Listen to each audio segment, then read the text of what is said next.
For today's video, mga people, andito nga kami ngayon. Papunta nga kami sa aming destinasyon. Oo po. Punta nga kami ngayon sa Barangay Balugo dahil nga magbubukas kami ng aming pangkabuhayan showcase. So, ayan na nga guys, nagbukas na nga kami. Kita nyo naman, oh, ang aming sideline.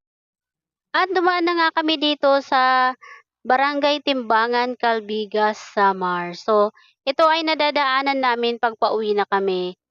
Galing kami ng Balugo. So, dumaan nga kami dito.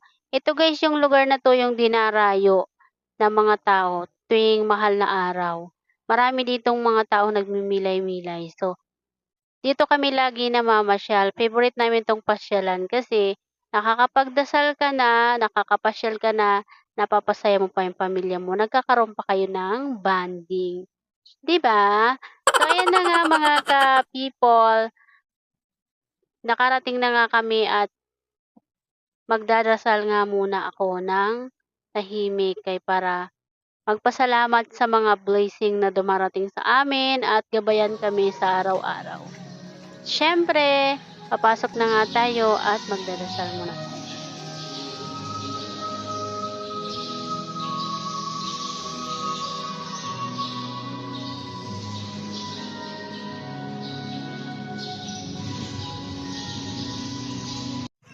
Pagkatapos nga namin sa simbahan at dumiretso na nga kami dito sa papunta kami ng Rebulto ni Papa Jesus.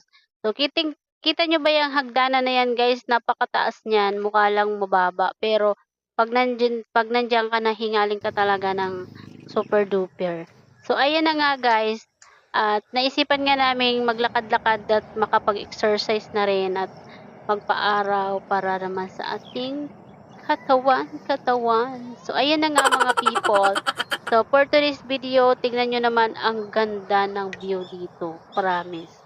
Pag nandito ka, hindi mo maiisip yung problema mo na napakarami. Talagang bibigyan ka ng panahon ni Lord na magpahinga at ipahinga ang utak mo kahit ilang minuto lang. So, napakagaling talaga ni Lord. God is good talaga. So, pag nandito ka sa lugar na to, parang may peace of mind. So, ayun na nga mga people.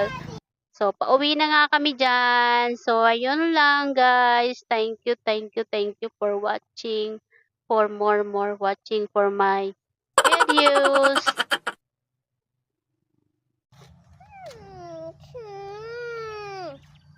Bakit? Mami, ayun natin, nagsiring ako. Nakukitan si